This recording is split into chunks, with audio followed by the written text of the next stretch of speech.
Amplify your threat protection. My name is Kevin Barry. I'm on the business development team here at Big. If you were with us last week, you know we covered Cisco Secure Endpoint, or previously referred to as Cisco AMP. Aaron, you can move the slides. You can actually go to slide 3. So today's topic will be Cisco Umbrella. And you can move it one more, Aaron. And our presenter, the one and only Aaron Sirocco, he has over 8 years of IT and cybersecurity industry experience. Also holds a master in IT auditing and cybersecurity from Temple. In addition to that, he is a certified information systems auditor and CMMC registered practitioner. Did I get that right, Aaron? You got that right. Awesome. So with that, I'll kick it over to Aaron. If you guys have any questions throughout, feel free to drop it in the chat, or we can open it up to Q&A at the end. All right, thank you, Kevin. So again, my name is Aaron, and I am an information security analyst here with Big. I guess he gave me quite the intro, so we can just kick it off into talking about Cisco Umbrella. So I don't know how many of you are familiar with, I guess what was called OpenDNS a couple of years ago, but Cisco actually had, they liked the product so much that they ended up acquiring OpenDNS, and it turned into what we now know as Cisco Umbrella. It's best known for delivering DNS layer security. Since the acquisition, Cisco has added a number of capabilities into Umbrella, including things like secure web gateway, cloud delivered firewall, and cloud access security broker services. But some other features that they have added since then too are things like remote browser isolation, data loss prevention, and cloud malware detection. So Cisco, they really like to take a layered approach to security. You'll hear it in if you've ever watched any Cisco presentations or anything about their products. They always talk about layered security. But Umbrella is one of their more robust solutions. So let's take a closer look at it.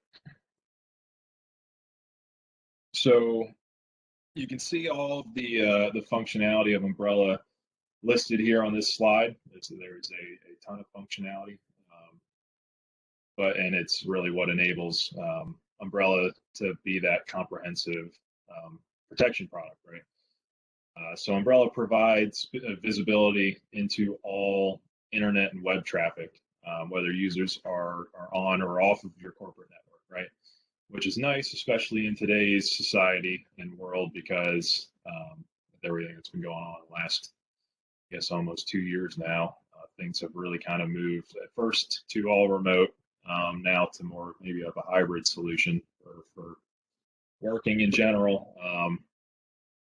But Umbrella provides that protection for people who are in your office or connected to your internal network, but then also people at home who maybe are on a VPN or not, but it still provides that coverage. Umbrella provides protection from external threats, and it leverages threat intelligence from Cisco Talos, which is their intelligence researching organization. Umbrella also provides control of what users can do to help with like your corporate policy and compliance mandates, which nowadays there's a lot of different regulatory bodies and stuff like that that do include things that Umbrella can cover, on top of like your acceptable use policies and stuff like that internally. Some of the other features that I mentioned earlier are remote browser isolation, data loss prevention, and cloud malware detection. The remote browser isolation, it delivers a secure web browsing experience for users through a cloud-delivered virtualized browser. It's hosted by Cisco, right? It provides data loss prevention, which that pretty much defends your information, right, internally. So it helps to keep your information that you deem sensitive or that's vital to your organization. It helps it from getting leaked outside of that, outside of your network and organization, right? Because one of the biggest things during a compromise, one of the stages of a compromise is data exfiltration, where the attacker will try to gather whatever sensitive information they can and export it to a remote server somewhere that they have access to. So the data loss prevention really helps to kind of mitigate that data exfiltration risk. And then the cloud malware detection, which pretty much as it sounds, right? It detects and removes malware from cloud file storage applications, which is really nice because your traditional antivirus, your local advanced malware protection software products, they only focus on your physical device, right? Files that are stored on your physical device, and they don't really touch your cloud storage applications and whatnot.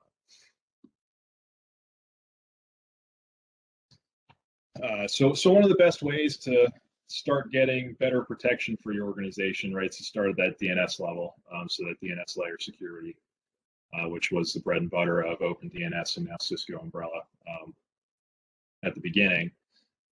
Umbrella really it's incredibly fast to deploy, and it's really easy.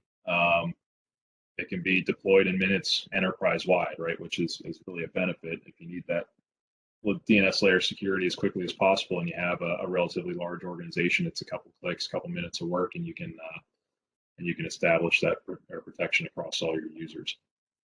All you really have to do is point your external DNS to the Umbrella global network, and you're good to go.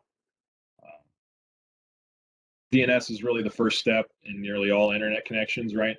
And it's used by all connected devices. Anytime you click on a URL to an external site, or you type in your search bar in your web browser, you type in a URL, the request it will go through Umbrella to look up the IP address associated with the URL or domain that you're trying to search for.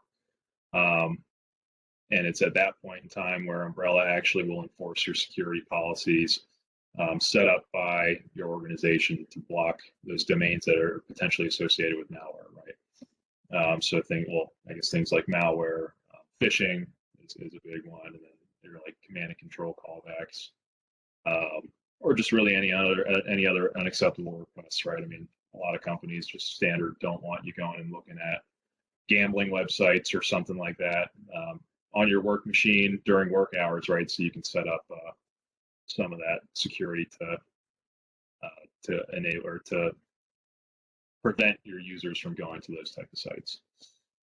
But if the IP is bad that you're searching for, Umbrella will actually kill the connection, right? And it'll actually display a block page, which the block page is pretty cool.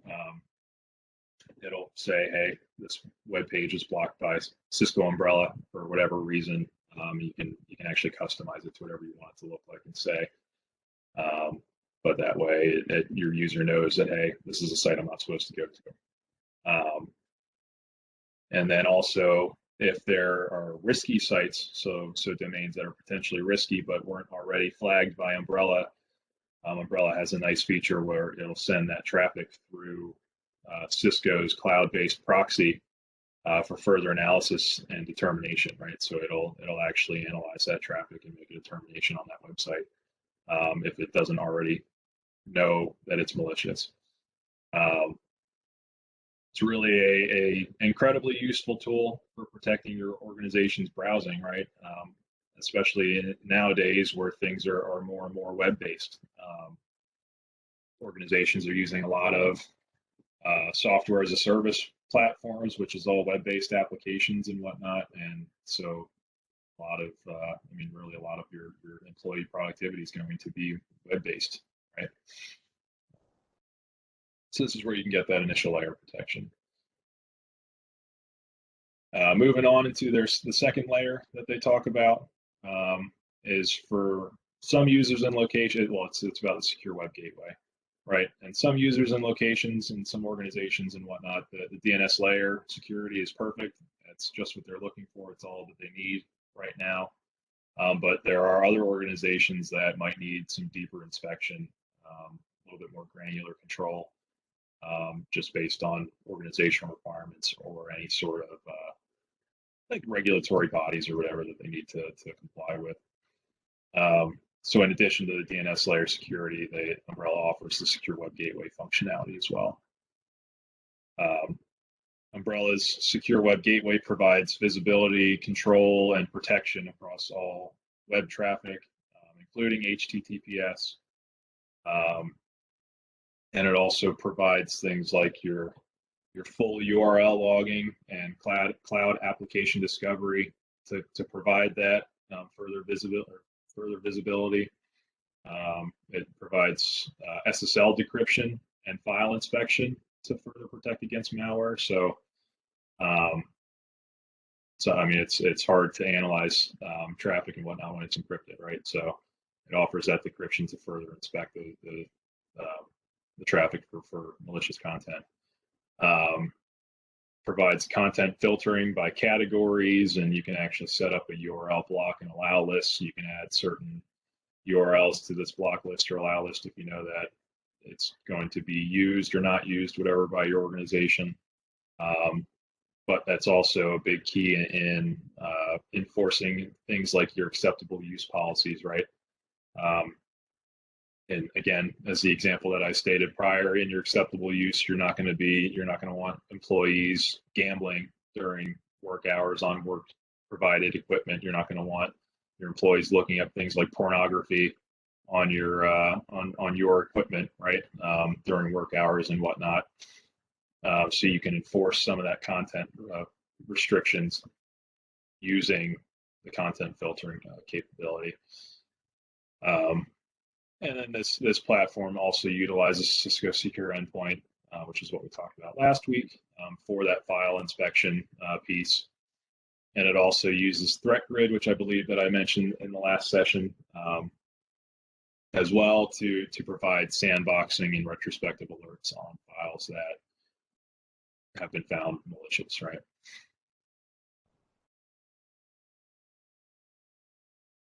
So moving on, I did want to highlight this remote browser isolation piece because it is a cool piece that they had, or a cool capability that they have added since taking over OpenDNS. But remote browser isolation, it provides that added layer of protection for Umbrella customers against browser-based threats, right? Since it's part of the existing Umbrella dashboard, it can be deployed rapidly. You don't really need to make any configuration changes or actions by the end user, right? They don't have to do anything to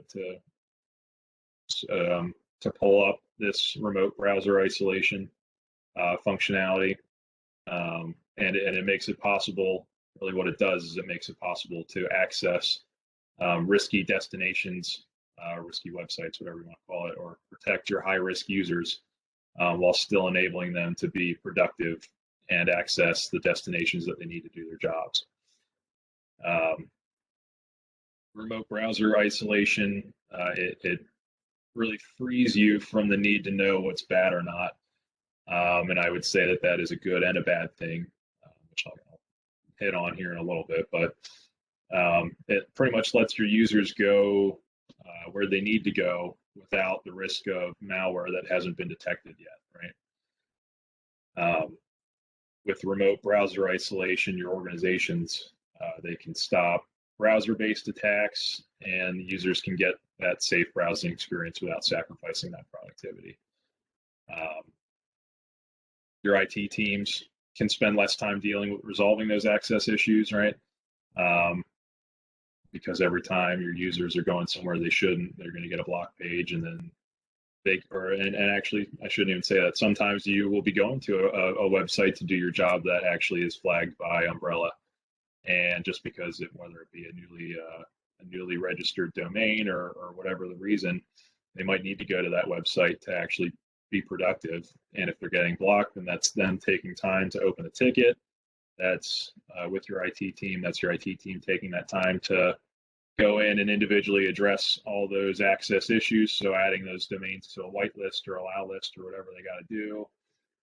So that's time that they can gain back, not having to do that. That's time that the employee doesn't lose sitting there waiting for this access to be granted. It can help productivity and make it more efficient for your users to browse, right? And the nice thing about the remote browser isolation is that it's easy to scale on demand. It works with all devices, browsers, and operating systems. It doesn't have to be a blanket policy. It can be assigned per user, right? I'm sure that I know that everybody has that one person in their organization that is, I guess, for lack of a better term, click happy. They can be browsing and see things that intrigues them. They just go ahead and click on it without thinking. And in this case, it's good for that person, right? And it's good for your organization because it kind of mitigates that risk of that click happy person from going and clicking on stuff that they shouldn't. But in the same token, I don't know how many of you all have some sort of security education program in place, right? But that program, what it's designed to do is it's designed to retrain your employees on how they act throughout their day, right? So making sure that they're stopping and thinking about things that they're clicking on or things that they're doing that could impose a risk on your organization. So the bad part about this remote browser isolation is that it kind of negates that effect on your employees' thought process when they're browsing and whatnot, because it removes the need to do that, right? So it's good and bad. It's just something you'll have to consider if you decide that you are getting this product and that you want to enable this for certain users, right?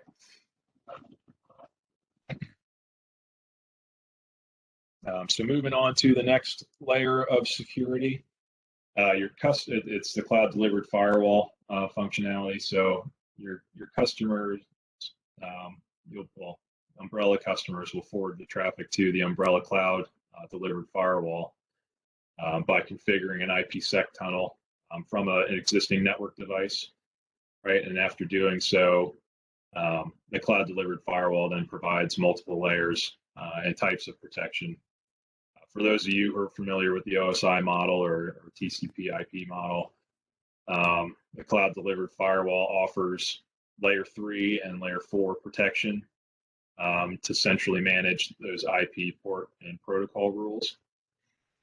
Cloud delivered firewall also provides layer 7 application visibility and control that goes a little bit further to recognize even your non-web applications and to help take the appropriate actions to block or allow them based upon whatever policies that you specify in Umbrella. In order to do this, Umbrella utilizes what's called network-based application recognition as the application detection technology. It's not new. It's not a new technology, but the reason I'm bringing it up is it's more so a highlight on Cisco's part. But Umbrella doesn't just take that technology and slap it in a cloud, so it's more or less an on-prem technology. They don't move that into the cloud just to get that working. They actually rebuilt the technology to make it cloud native, right? So that it works as efficiently as possible and provides a ton of flexibility and more effectiveness, essentially, for that technology.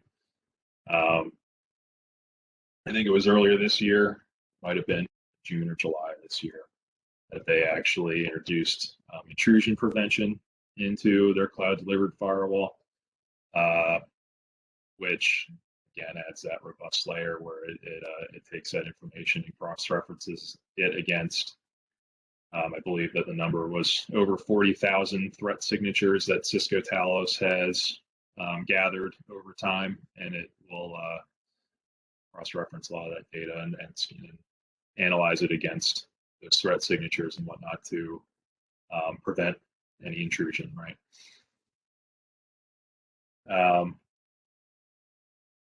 The most important factor for delivering the cloud-delivered firewall is actually Umbrella's patent-pending IPsec tunnel approach. It's designed to simplify the deployment and improve its reliability. It enables the Umbrella infrastructure to execute planned updates, additions, and removals with minimal impact to its users, right? in the rare instance of an unplanned interruption, it performs automatic data center failover with no loss of redundancy protection, which is, I mean, that's what you just ordering or purchasing and using software or services from a vendor. I mean, that's what you want to look for, right? You want to look for, does that vendor have redundancy for a major service that we're using in case something were to happen to wherever the location is that this equipment's out of, right? But as new tunnels are created, Umbrella automatically applies security policies for easy setup and consistent enforcement.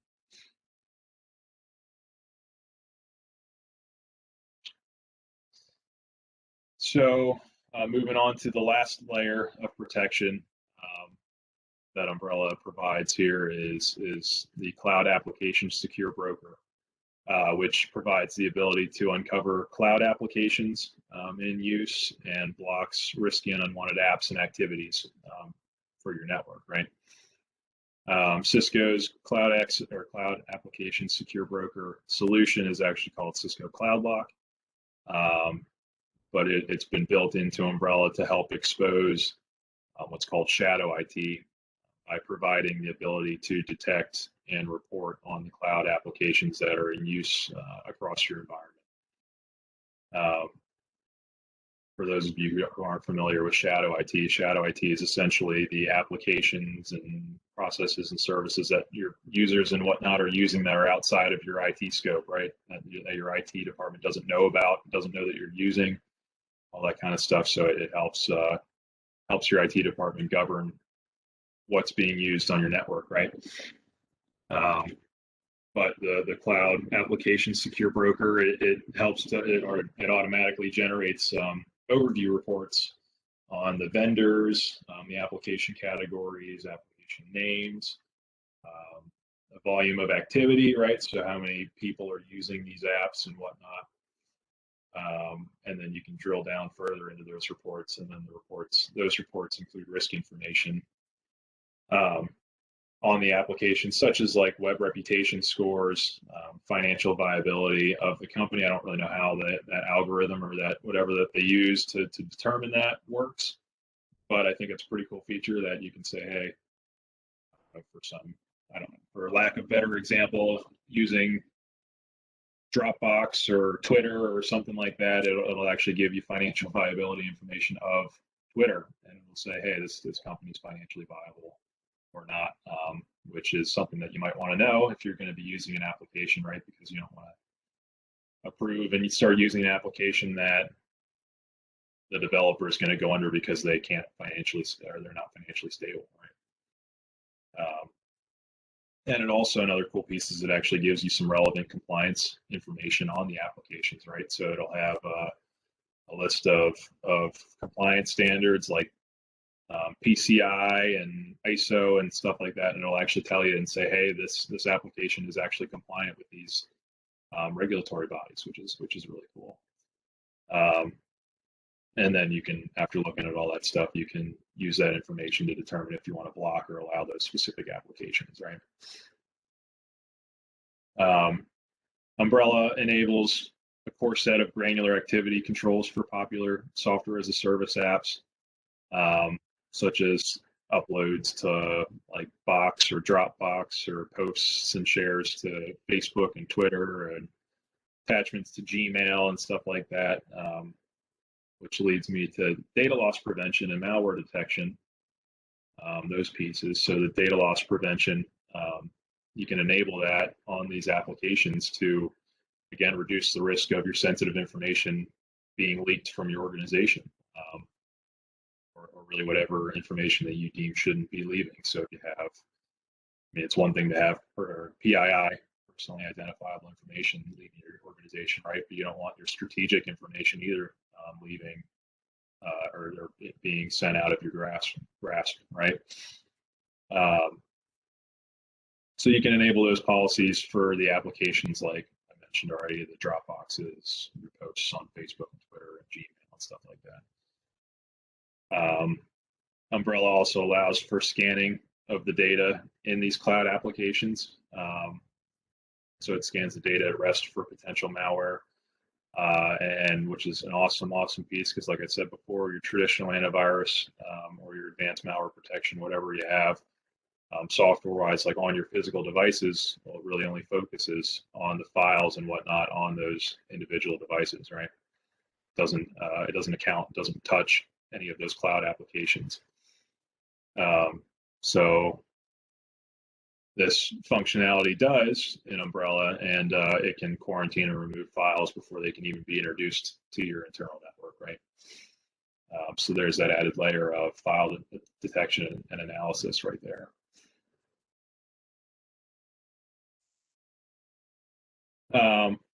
So, I mean, I threw a lot of information at you for these different layers, but this is a more simplified picture that kind of summarizes all the services and whatnot that Umbrella offers. And it's what the policy flow is going to look like here. So your first level is your DNS layer, and that's going to be your first check for malicious and unwanted domains. Then your next layer is going to be that cloud delivered firewall, which enforces the different IP policies, your port policies, protocols, stuff like that. Then your next layer is going to be your secure web gateway, and that's what's going to check all your web traffic for your content controls, malware, other policy violations. And then the cloud application secure broker is going to scan the data at rest in those applications and stuff like that, and ensure that the data that's there is okay, make sure it's not malicious, right? But then also make sure that if it's sensitive and it's determined and it's predetermined to stay internally, it's going to make sure it stays internally, right?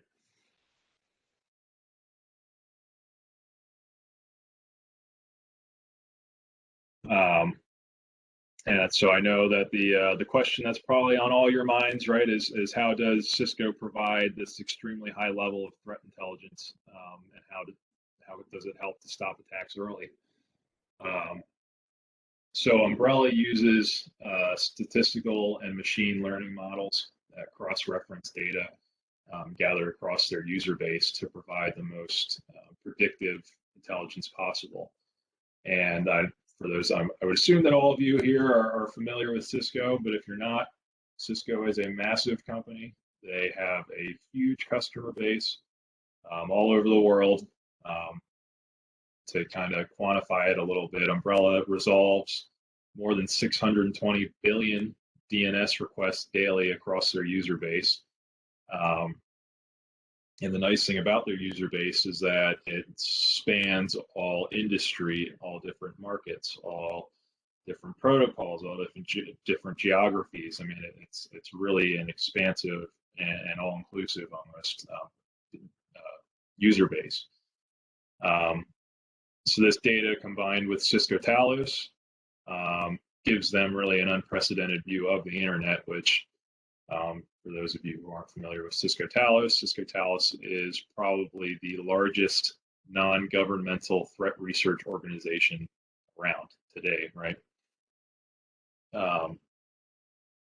But those security researchers use their data along with advanced techniques like data mining and 3D visualization to identify patterns, and then develop models to identify those patterns, right? Because all this malware in general is sometimes it's hard to stop, it's hard to detect, but overall, if it's in environments and out there for long enough, it does leave traces and patterns and things that it does over and over and over again. And these security researchers do a good job trying to really pinpoint those patterns, right? And then they create those models that continuously run against all of the data that they're collecting, and it predictably identifies bad actors before they're used in attacks. So you really do have a good foundation for threat intelligence when you go with Cisco, just based off of just based off of Cisco Talos, the experience and numbers of people that they have providing all of these models and data and stuff like that. So, yeah, so next I'm going to kind of pivot over into a demo. it's more or less going, I'm just going to kind of walk through some of the features, I guess, of the dashboard. I don't really have a good concrete scenario to walk through because there's so much involved in Umbrella that I think it'd be more beneficial to show you all of or some of the features of what you can do and kind of how it works. So we can dig into this one when it loads here for me, but I think the one piece I do really want to highlight, and I'll probably hit on it at the end of the demo, is the Umbrella investigative piece, right? So I'll get into that then. But what's going to happen here is when you first log into Cisco Umbrella, you're going to get to the overview page. And in the overview page, the first thing you're going to see is if you have any messages, you're going to see messages, right? And these messages are going to be from things like, well, this is the type of traffic and whatnot that's been blocked in the last 24 hours. See now in their test environment, they have a SAML certificate expiring, things like that. But then also, it'll tell you if you have any virtual appliances or anything like that in a state of error, which is nice to know, obviously, because if your virtual appliances aren't working, you're not getting the data that you should be getting, or whatever the connectors or whatever that you're using to gather that data. So more often than not, you might not see all of this, but you might see some. But moving past those messages, down here you're going to see your deployment health, which is going to hit on how many active networks you have, how many active roaming clients, your virtual appliances, that kind of stuff. Just a quick overview of your deployment. Really, you're going to start getting down into the meat of things here in this network breakdown section. This is going to highlight your total requests, DNS requests, and your proxy requests total. It's going to show you again the requests, how many requests were blocked, and then how many security blocks that there were in the last 24 hours, or whatever the time frame that you set up in the top right there. And then you can also kind of dig into it more for DNS or proxy. It doesn't look like they have a proxy set up for this test environment. So these are all going to be DNS records for the most part, or DNS requests for the most part. I also do want to point out that all these graphs and charts and stuff like that, you can drill down into, right? So total security blocks, for example, I want to see all of the blocks on November 16th at 5 p.m. So I can click on there and it'll actually give me a list of every request from 5 p.m. to 6 p.m. on November 16th. And it tells you who the identity was. So your identities, when it's deployed in your environment, is going to be your computer names, right? So you'll be able to identify which computer it's coming from. Tells you what policy or rule set that identity belongs to. The destination, obviously, is a big one. That's where they're going, right? That's the DNS request that they're trying to reach. Gives you some IP information. Tells you if it was blocked or allowed, which obviously these are going to be blocked because we drilled into the security block data. And then it also tells you categories, right? The security categories. So these are all hit for malware for the most part. So that gives you some really good information, especially if you have an incident and you're trying to figure out and correlate a lot of different events and trying to figure out who all went to the site and whatnot. So we'll go back out here to the overview page.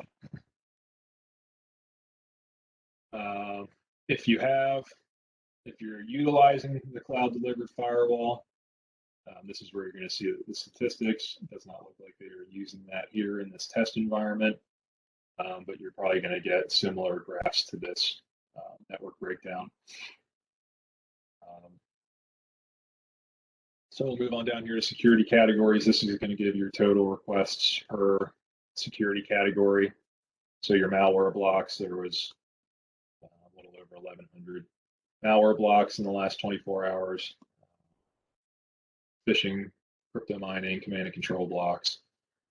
And again, you can click on these at any given point in time.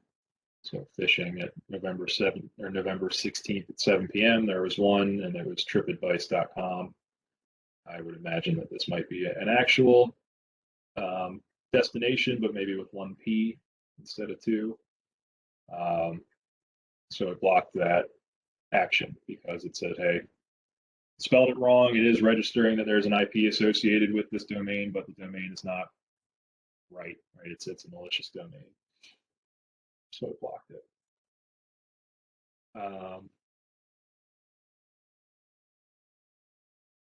So moving down further into the overview screen, this is the app discovery, which is cloud application secure broker functionality. It discovered that in the last 90 days, there were over 9,200 discovered cloud apps in use. And out of the over 9,200 there was about 563 risky cloud applications. Tell you the categories here, right? So the main ones were cloud storage, games, peer-to-peer, and anonymizer categories, and it'll tell you the total amount of apps in each category, and it'll tell you the amount of apps that you have reviewed or that your team has reviewed, right?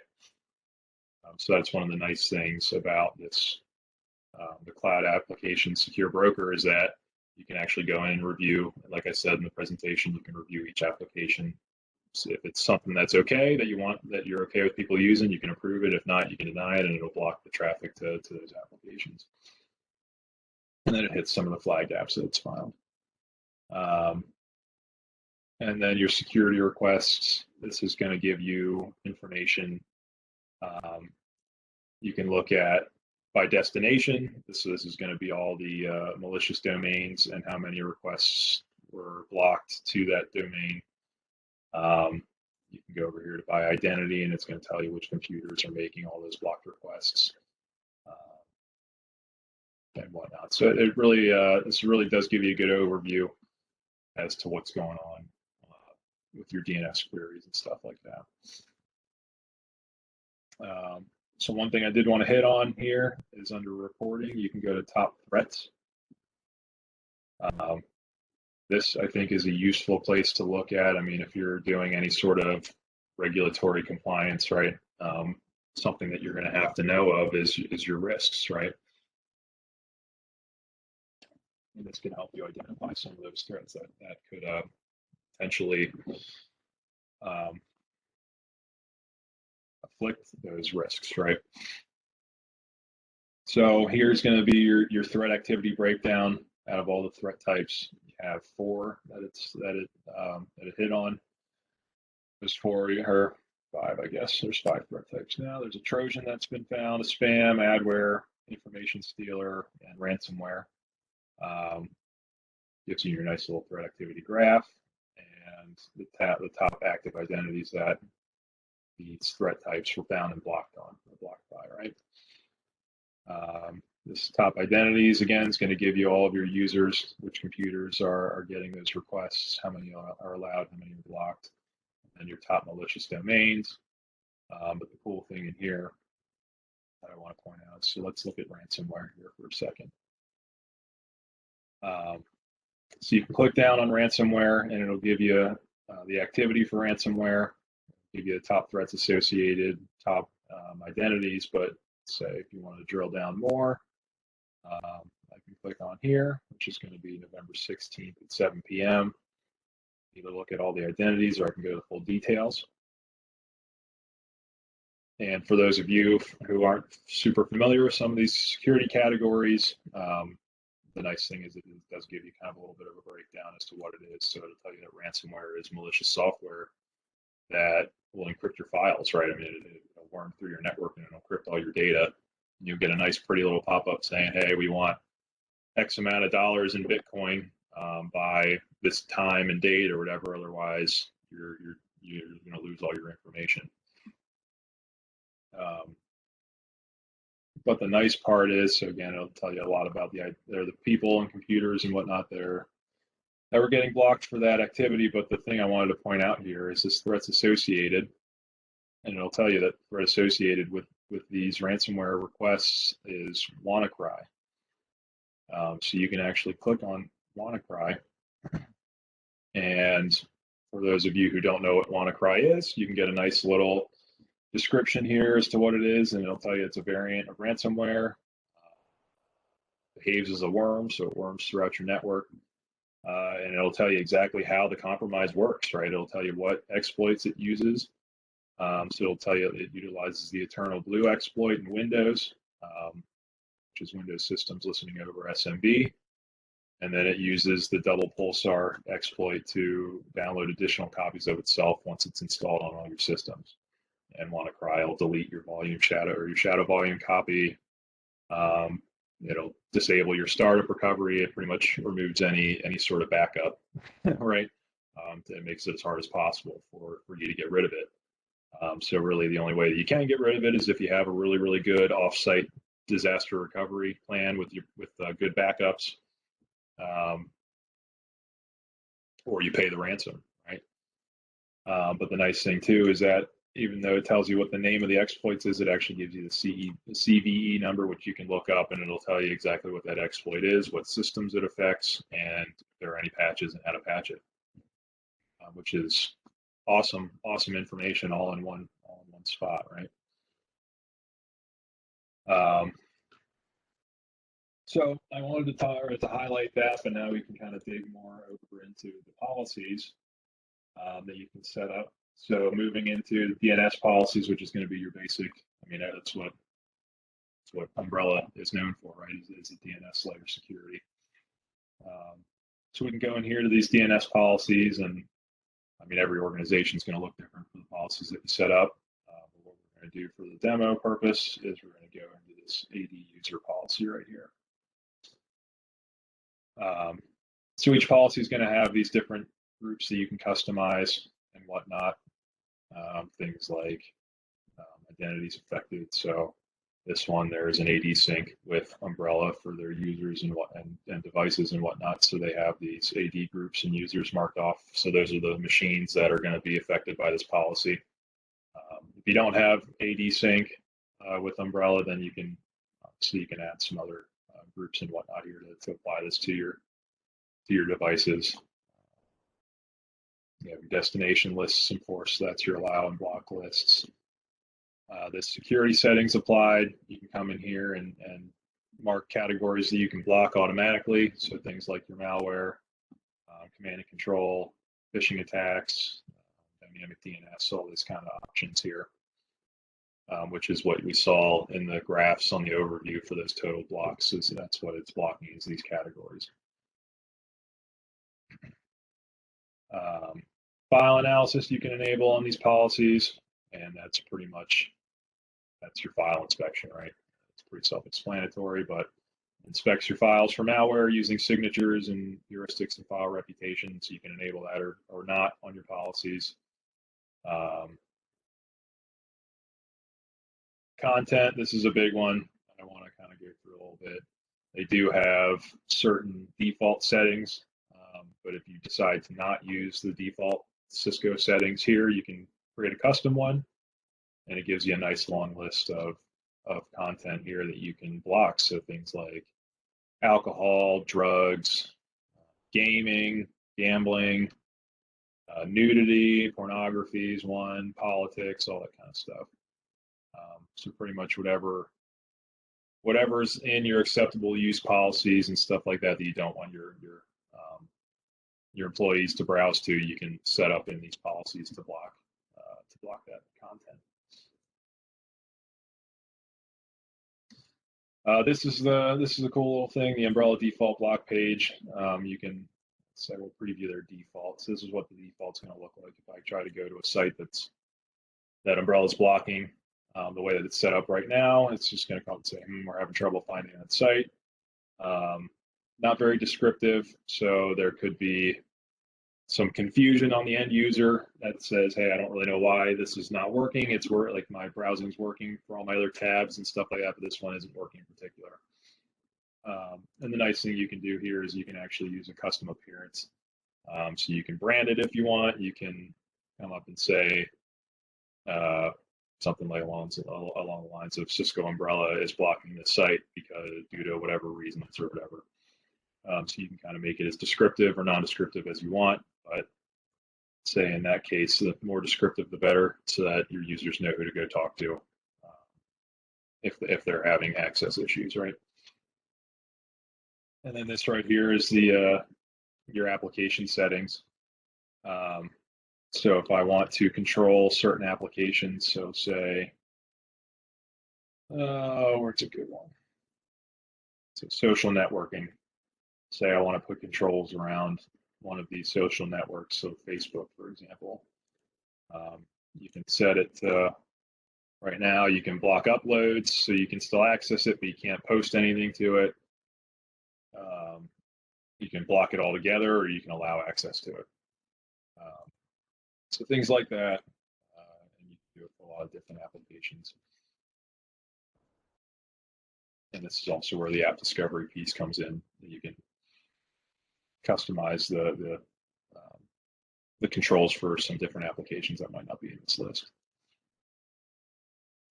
Here you can enable that intelligent proxy that I had mentioned. So if it's a risky domain, it'll go through Cisco's proxy that will further analyze it. It'll sandbox it and make a further determination on if it's malicious or not.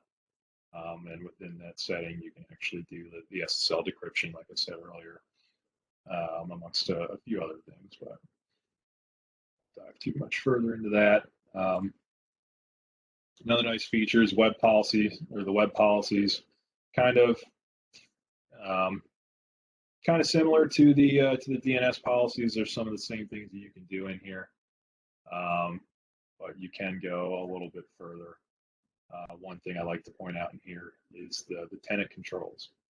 So you can actually, if you have an Office 365 environment or whatever for your mail, or Google G Suite or whatever, you can actually add your domains in here, and then you can to add some more control features to those tenants, so that certain things, that you can do certain things with those tenants, and then you can block certain things with those tenants, right? So it just gives you a little bit more granular control, which is really nice. I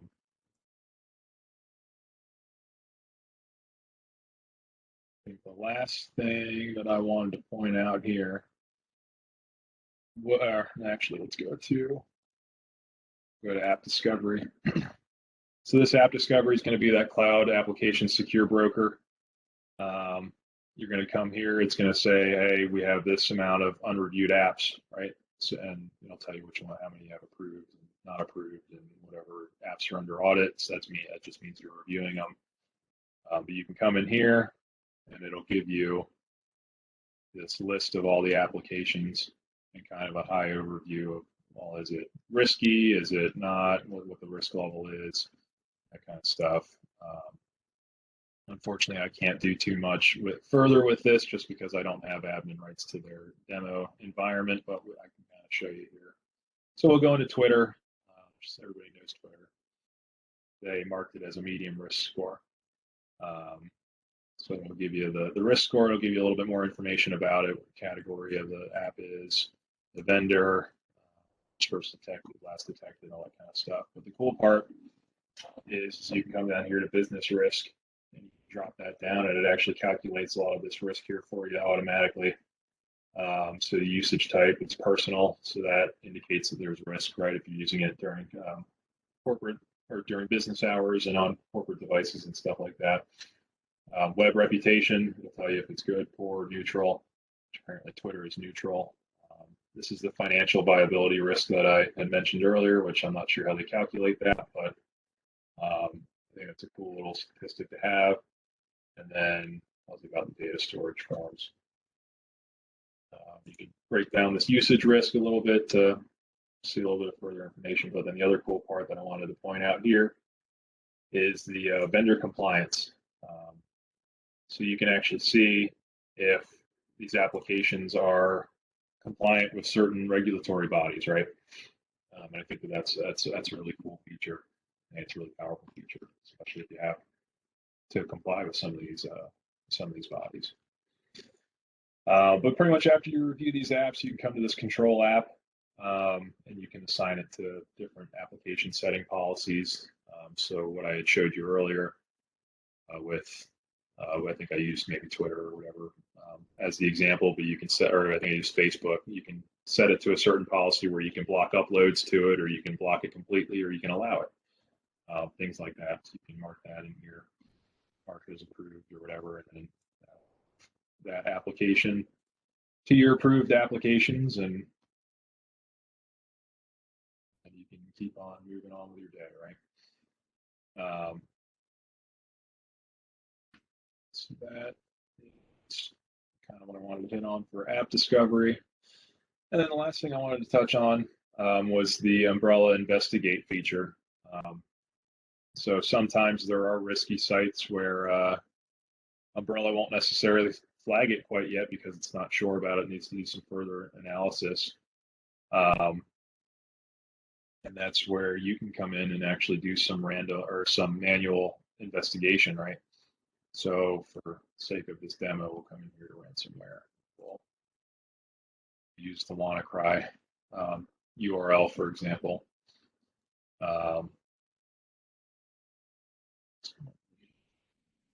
Let's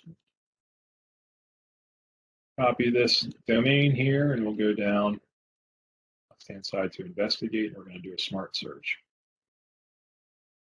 So in the smart search, you'll paste here and investigate, and it'll push it up to Cisco's threat grid to analyze it, and it'll come up and say, hey, this is a threat, medium risk, it's an 89 risk score.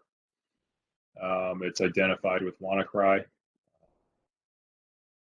Come down here and expand these security indicators. So it'll give you a bunch of different statistics and indicators for why it's why they marked it as a medium risk. Tell you when the domain was created, where it was registered at. So it's registered in the US. Recent IPs associated with it. That gives you the query volume. Gives you an event history timeline. So when the domain was first created, since the day it was created, it was categorized as malware. So it gives you some really cool information about some of these domains, or once it analyzes them. And then actually down here, it actually took the hash from the WannaCry malware there, and you can actually click on the hash here, and it'll tell you a bunch of behavioral indicators and whatnot, severity and confidence of those behavioral indicators.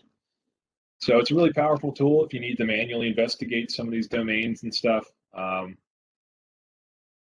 That's the last that I wanted to touch on during this demo. So I guess I can say thank you for bearing with me and listening. Hopefully it was worth listening to.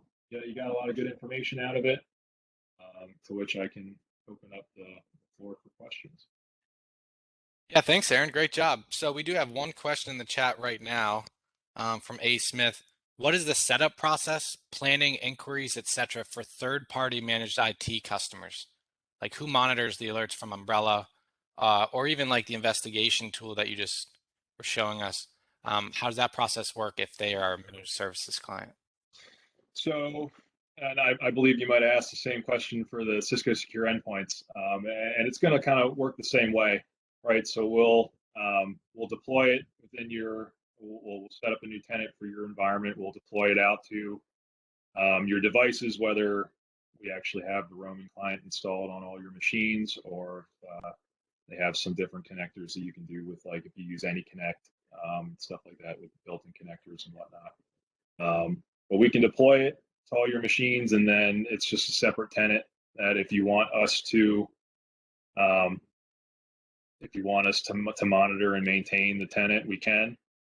It's just a matter of logging into your tenant and reviewing all the DNS queries and requests, and if you have if Cisco does notify us, or you get notification alerts about certain threats or whatever, we can log in and investigate them for you. We also actually have what's called managed security services, which is where we can actually take all of your umbrella logs and whatnot and filter them through a platform that we use that will analyze all the log events and can determine whether or not they are malicious or not. And we actually have somebody that sits and looks at the at the dashboard in that platform all or 24/7 and will respond to those incidents and stuff that come up. So it's really a matter of how you as the client want us to help, right? We can do as much or as little as you want. Hope that answers your question. Awesome. I don't see any other questions so far, but just a really quick recap. So last week for Cisco Secure Endpoints, that's going to provide protection for all of their devices, workstations, servers, and whatnot, antivirus, anti-malware. And then today's topic of Umbrella provides that DNS layer protection more as like a web filter. So the two work in tandem to kind of create that foundation for good security. I just know that when we do roadmaps for our clients, that's usually our first two recommendations out of the gate if they don't already have that set up. So is that kind of an accurate recap? Yeah. Yep. Yeah, I'd say that's a good simplified recap of the abilities and really the overall functionality of those products. Really, the goal for all the Cisco Security Suite products is to lower that attack surface, right? To lessen that attack surface. So, and when you lessen that attack surface, it leaves less vulnerability to your network, right? So that's really where this stuff comes in handy, and it really is good products. I mean, we use them internally ourselves. We can stand by them and say that they do what they're supposed to do, just as long as they're configured properly. Awesome. Well, thanks so much, Aaron. Anyone who joined us, if you have questions after today's webinar, you can reach out to your account manager. If you want any pricing or a personalized demo, we'll be glad to help. And other than that, have a great day. Awesome. Thanks, everyone. Thank you.